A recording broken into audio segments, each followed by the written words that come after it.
G'day and welcome to a very special edition of My Blue Heaven. It is the 2021 draft preview instalment, and there are a lot of pseudo draft experts out there at the moment. They are absolutely everywhere. If you look on Big Footy, if you look anywhere, social media, everyone is a draft expert. But here on My Blue Heaven, and I've got to be honest, I know absolutely nothing about this caper.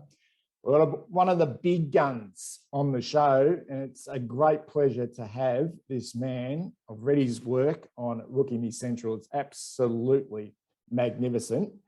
And that is the AFL Draft Editor and Analyst from Rookie Me Central, Michael Alvaro. Welcome to the show, mate. Thanks, mate. Thank you for the kind words. Pleasure to be on. And you have told me that I'm the first guest on My Blue Heaven. So, yeah, I've kept up with it over the years, and yeah, pretty honoured to have that title. Well, you are actually part of the family now, mate, and I actually own you. You are part of the My Blue Heaven stable. Now, it's absolutely magnificent to have you on. Very, very busy time for you, obviously. Look, what we might do is just touch upon you yourself, where it all started. This is a magnificent vocation you're going along. From the outside looking in, it's very exciting. The draft is huge, absolutely huge. It's one of the biggest things on the footy calendar. Where did it all start for you in regards to being a draft analyst? Yeah, it's not something I sort of set my eyes on as a high school student. I always wanted to get into journalism. So growing up, I'd flick to the back page of the Herald Sun and sort of set my eyes on getting on that back page.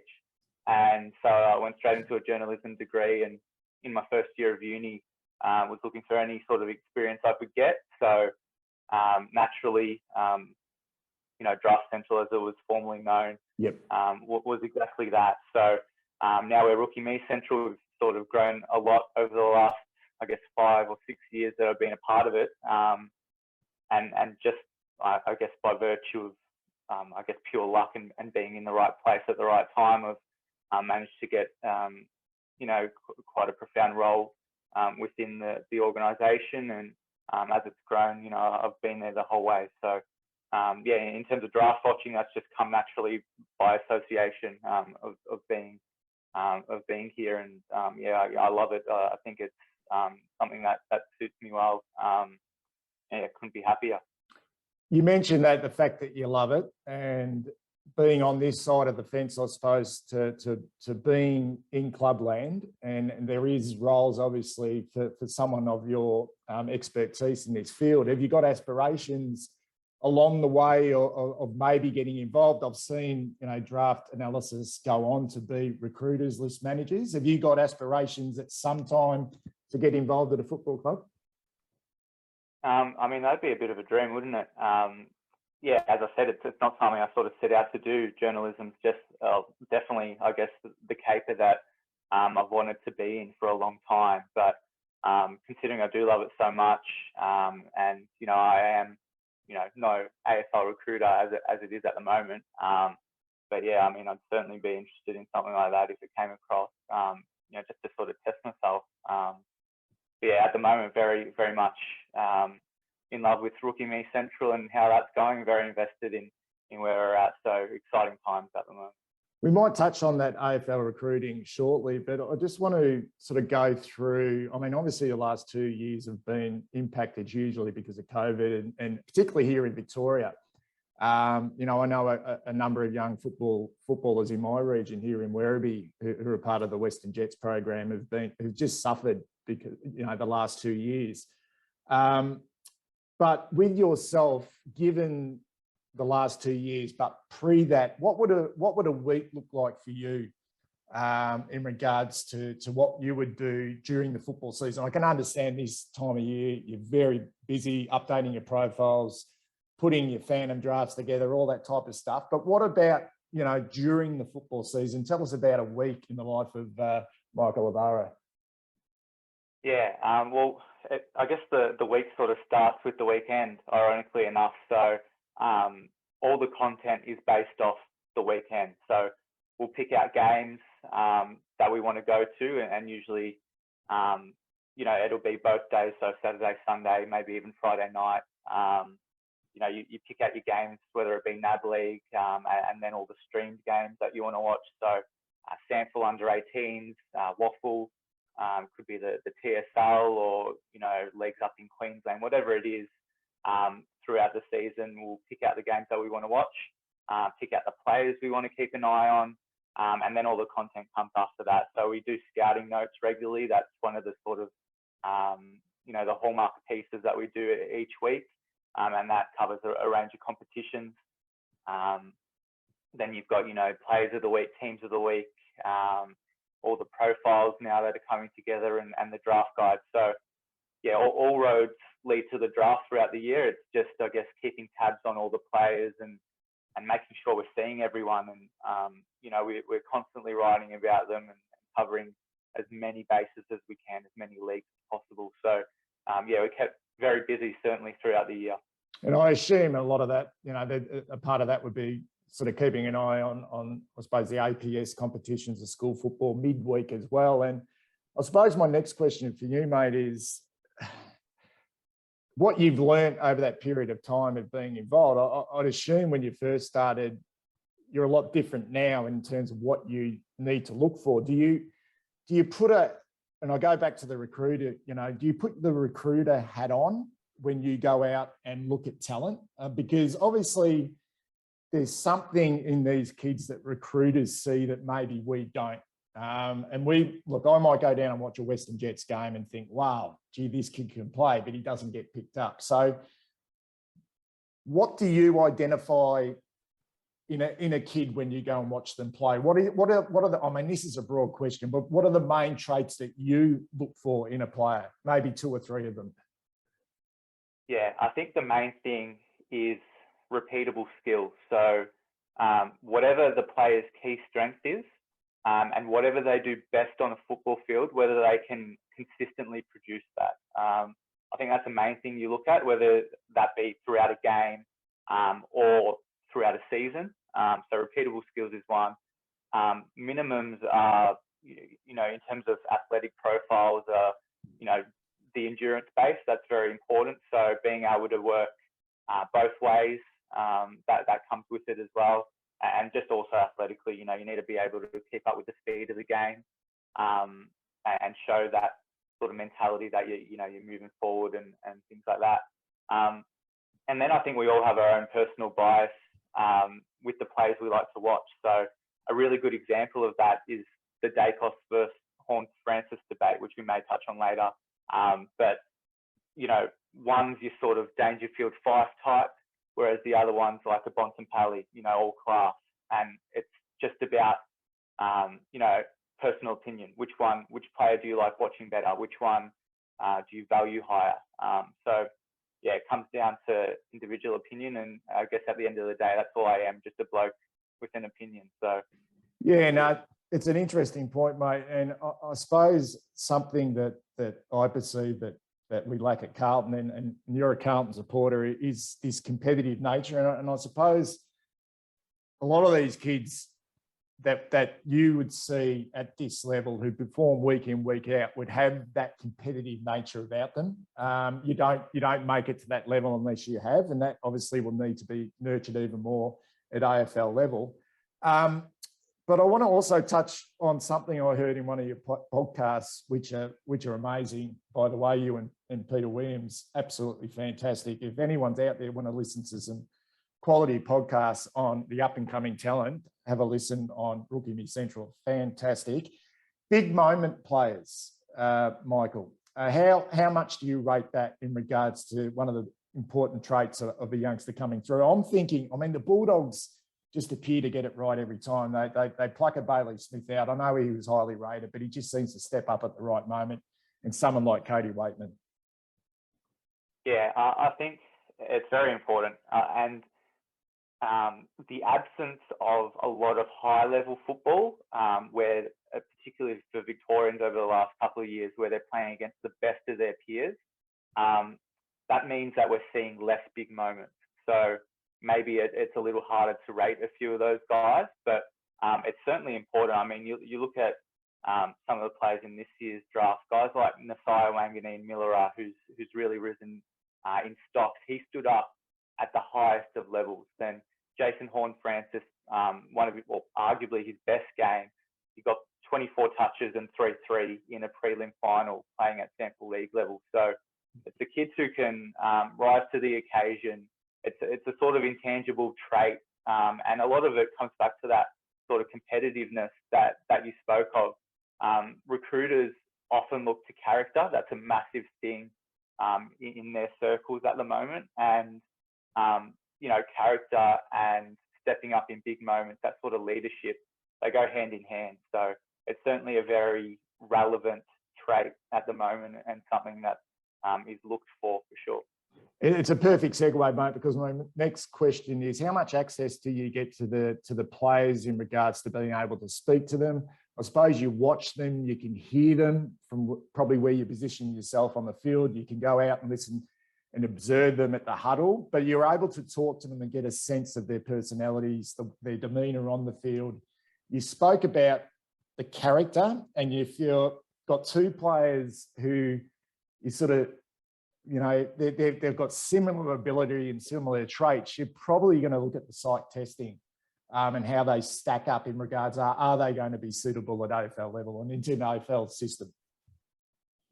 Yeah, I mean, like, in terms of character, one player that stands out to me and is the perfect example of it is Darcy Wilmot. So he's a Northern Knights prospect, and he obviously is prolifically talented, top 20 prospect, but he's so loud on the field and just naturally has that leadership quality about him, and that will boost his stocks massively as well. And yeah, it's definitely something you look at, just being able to make your presence known other than your footballing ability.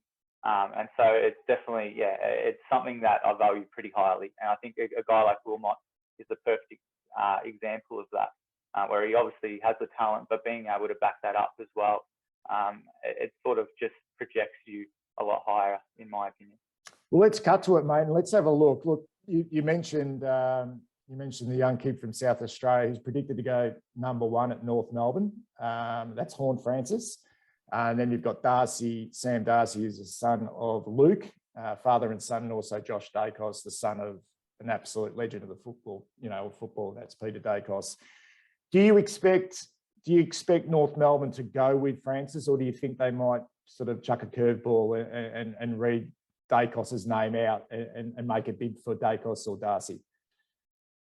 No, I think it's almost inevitable now that they'll go with Jason Horne-Francis. I think they're pretty set on that. It wouldn't be out of place for them to place a bid on Nick Dacos or Sam Darcy even. But, they're not going to get him. I think if you have pick one, you show faith in the kid that you're going to get, and you let them know that you're the #1 in our eyes. And I think that's what they will do. But yeah, I mean, it certainly wouldn't have been out of place if Dacos or Darcy attracted a bid there, but they're obviously going to Collingwood and the Doggies respectively, so they get to forge out their careers, and they've got a bit of certainty. And one name I'll throw in there as well is Finn Callaghan. I think he's right up there with those three. Obviously, the Roos probably wouldn't have him ahead of Jason Horne-Francis, but he's right up there in terms of the sort of top end talent. Look, we've got pick 25. That's our first pick in the draft, second year running that we haven't had a first round draft pick. Obviously, gave pick 6 away to the Dockers for Adam Chera. Look, rather than going through the top 10, because they pretty much, a lot of those Mick will pick themselves. But are you expecting any player to slip? Is there any player maybe sort of injury wise, a lot of talent that's had some injuries that, and given the fact that 2 years have been interrupted, are you sort of predicting any player maybe, really, really top end talent that could slip around to that pick 25 or pick 27? It will probably be. Yeah, exactly right. There's a couple that I'd like to get. I think Sam Butler's one who suits our needs really well. So he's the brother of Dan. He's out of the GWV Rebels. He's a midfielder forward, super clean, but also really quick. So he just has that sort of bit of class about him through midfield that I think we lack, and that burst. Paddy Dow's probably a player who is of a similar mould in that he has that burst out of the contest. Obviously, hasn't come on just yet as we might have liked, but Sam Butler's a similar type that can roll forward as well, impact the scoreboard. Is he probably around the? What's his foot skills like? Because obviously at Carlton, that's been a concern for a number of years, mate, is the distributors. We've got some players in there who are not bad on the inside. And even Sam Walsh, who's an absolute superstar of the game, is probably not the greatest kicker of the football, but does I suppose Sam Butler have good foot skills? Yeah, he's pretty clean. I think he's cleaner by hand, but he's certainly really creative going forward. So he can, provide a little bit of spark in that sense. But another name that I'll suggest is Campbell Chesser, who suits that need of all the speed and athleticism, but he is also very good by foot. So you segued pretty nicely there. Chesser's one who's probably pretty highly rated as well and might not be there at our pick, but he's had a bit of a frustrating year injury-wise, hasn't been able to sort of find his best form or be on the park consistently, but he's a top-end prospect, and if he's there at our pick and we overlook him, you'd be disappointed. Yeah, I'd be pretty frustrated. Yeah. So Nick Austin has said this is pre-Liam Jones, and we take that into consideration. And now, and I'm sort of going along the lines that we will be compensated. I know Brad Lloyd's spoken on radio yesterday and said the club are in talks with the AFL. So I'm thinking we may have two picks, not just that pick 25. I know we've got pick 64 and 82, but we may, if we're compensated, it could fall anywhere between 20 and 40. That's what I'm thinking. It may not work out that way. So we might just focus on we'll start off with what Nick Austin originally said, which was the focus of a mid-forward of around about anywhere between, say, 20 and 40, and then we might work into some key backs. So who are those mid-forwards that we could be looking at around about that pick? Yeah, I mean, it's going to be interesting to see whether we actually split the pick as well, which is an option. But in terms of mid-forwards and guys who suit that kind of mould, obviously the two I reeled off there. Sam Butler is probably the guy you're looking more for. Connor McDonald's one. I think we've been pretty heavily linked to him from Dandenong. He's a pretty swift inside midfielder, about 184 centimetres. No trouble finding the ball, can also roll forward. And one of his teammates, Judson Clark, we talk about the modern game and the way it's being played. He's got that, that surge mentality, the way he moves the ball forward. He's really quick, really clean skills and a good finisher. So they're two that I think we're going to certainly take a really close look at. Another name I'll throw in there is Zach Taylor, a pretty crafty small midfielder, has potential to go forward as well. And Jesse Motlock, obviously tied to Fremantle as a next generation academy member, but within the top 40, if a bid lands there, he's available to any club. So there are a few that should be around the mark, and I think will suit Carlton's needs pretty well. I was really impressed with Chad Warner, who played for the Sydney Swans this season, and I see that his brother's coming through out of Western Australia. I'm not quite sure the exact club he plays for over there, but I'm not quite sure if he fits our needs. But I think you said that in your power rankings, you have him in the sort of low 30s, and he's a lovely mover. It actually reminds me a little bit of the highlights of Lockie O'Brien when I first saw Lockie O'Brien, his highlights. Is he someone you rate, or do you think he's too much of an outside player? No, I think he's got a good balance, probably a better balance than Lockie O'Brien. Lockie O'Brien's quite outside, I think, at least from what he's shown, and as a junior he was certainly. Chad Warner is pretty tough. You see how, or Corey Warner, sorry, you see how Chad goes about it. Yep. He's got an inside type. Corey is a bit more outside leaning just with his running capacity. So he's one who really drives and moves the ball forward quite proficiently. He's a left footer, a little bit dependent on that side. But if we're looking at kicking, and to use Lockie O'Brien again, Lockie O'Brien's pretty much an elite kick. He's got the penetration and he can pinpoint targets, whereas Warner is a little more scratchy in that department. So they're a little different in terms of, I guess, wingman, if you look at it in that way. So, but yeah, I mean, he's certainly a player who might be around the mark, probably attracting some interest from Sydney as well.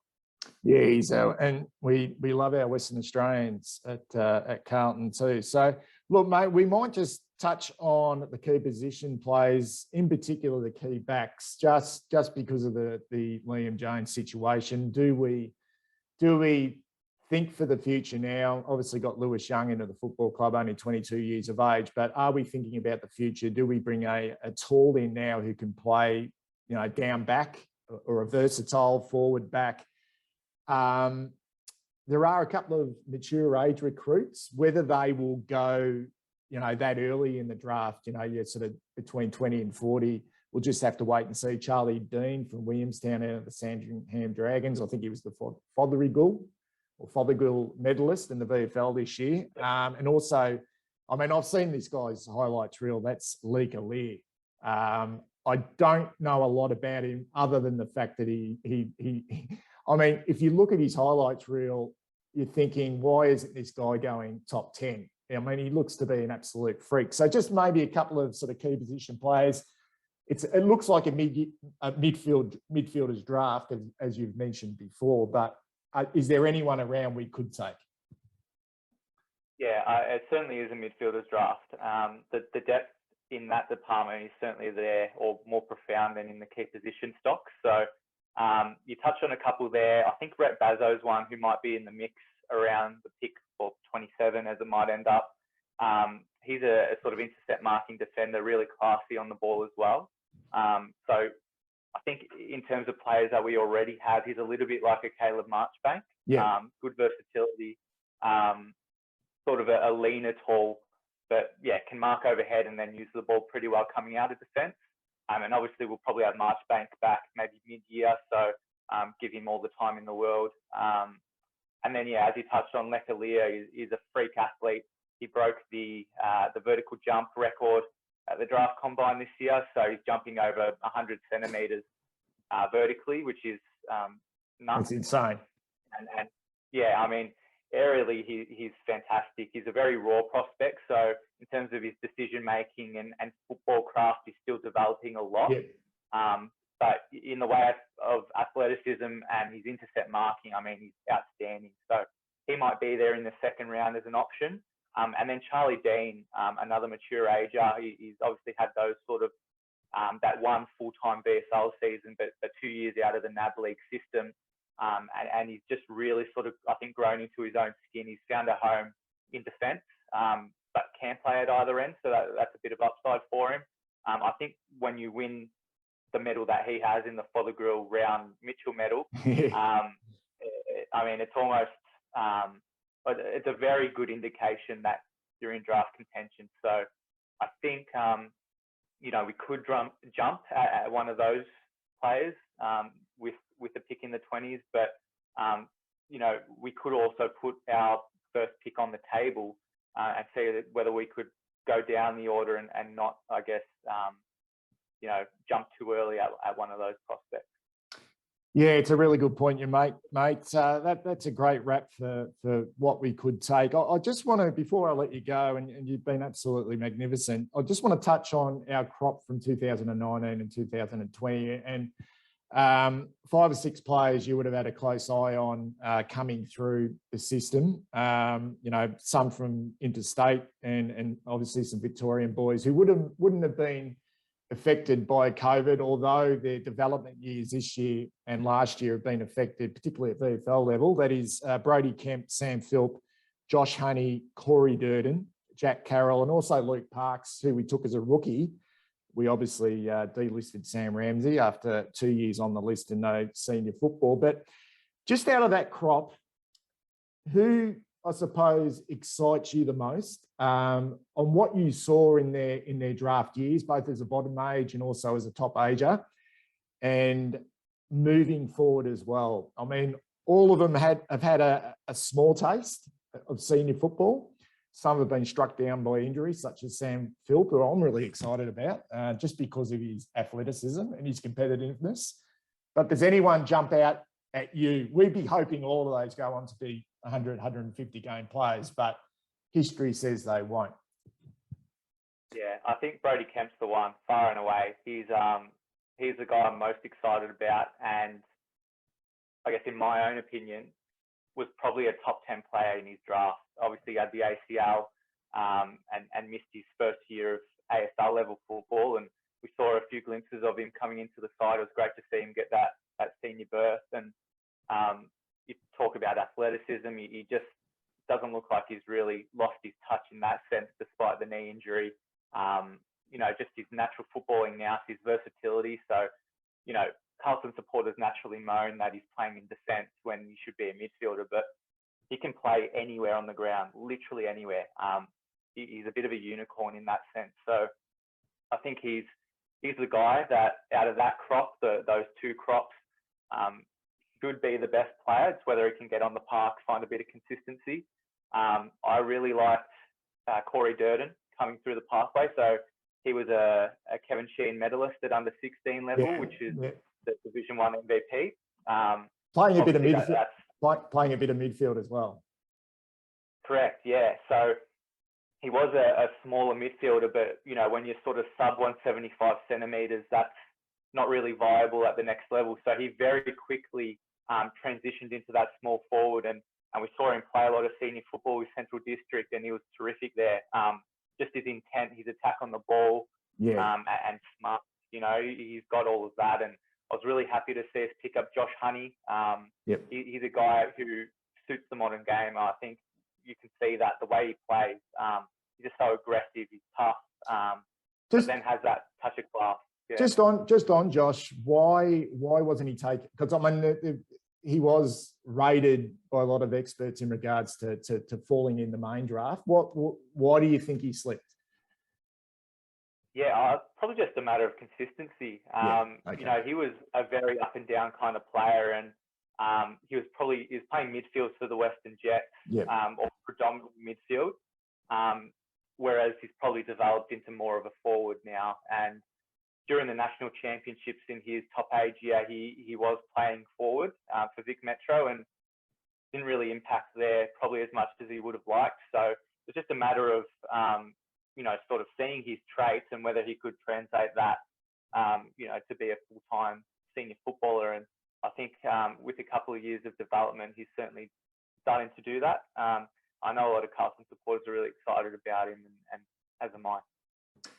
And Jack Carroll, I mentioned him sort of slipping a little bit. Now, there's always a reason. And the fact that I think he was the youngest player taken in last year's draft. So he's very raw in regards to age. Looks to be a really good mover. Good contested game. Is able to find some space, a little bit Pendlebury-like in regards to what he can do around the football, and just seems to have time and space. Are you excited about him, or was there a reason for him taken, sort of post 40 in the draft? Yeah. Oh, he was a guy who, like you mentioned, his age, or being the youngest guy from his draft pool, he's one who just developed pretty late. So he really rose in stocks and sort of got into that top 25 conversation in his draft year, just with impressive performances. And I think, I'm not too sure. I don't think there's a specific reason why he slid. He was a surprise, I guess, in that sense, just as much as he was a surprise in the way he rose throughout his draft year. But he's one that he's going to take some time. And you highlight a lot of his good traits there. He's a smooth mover. He's really classy on the ball. He's got a good balance inside and outside, and some versatility. So there's certainly a lot there. And I think he's a product as well of, given the lack of football we've had in Victoria the last couple of years, that we've looked outside of the state to recruit. So, Durden as well. It's certainly a viable option, and I'm sure he'll come on in the next year or two, and just excited to see how he goes. Really, he's going to be a player with a bit of X factor. So, and certainly one that we probably need in that midfield mix, or whether he plays half back on the wing, whatever it is. Great insight, mate. What's the next week or two sort of involved with you. We got only around about 10 days, or not even that, before November the 24th. I think we're only involved on, or at this stage, the 25th. What's the next sort of period involved for you?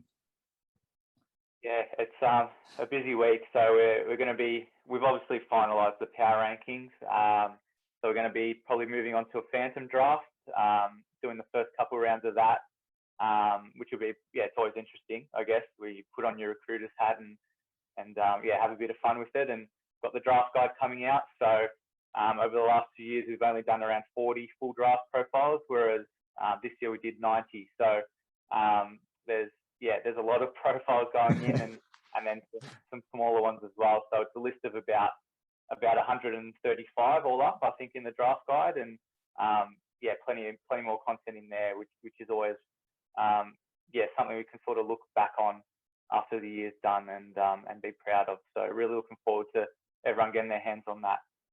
We won't ask you who you think Carlton will take with that pick. That's a teaser. And if people want to follow your work, they've got to go to Rookie Me Central to have a look at your Phantom Draft. When will that be out, do you reckon? Well, in the next week, probably a few days out from the draft, yeah. What we might do, mate, I think it'd be important to touch base again post the draft, just to see how we did fare, whether we did split that pick, you know, that pick 25, or we do get a compensation pick, and have a look at the kids we pick up, because I think from a Carlton perspective, it's a very exciting time. It always is for us. I mean, we seem to celebrate draft period more than any other club in the competition, but love your work. Really appreciate your time, and look forward to having a chat shortly. Yeah, well, thank you very much for having me on. Now that you say that, though, it is a little bit like our finals time. It might be why I sort of fell in love with the draft so much. It's because I'm a Carlton supporter. So yeah, always happy to chat all things draft and Carlton. Thanks for your time, mate. Cheers.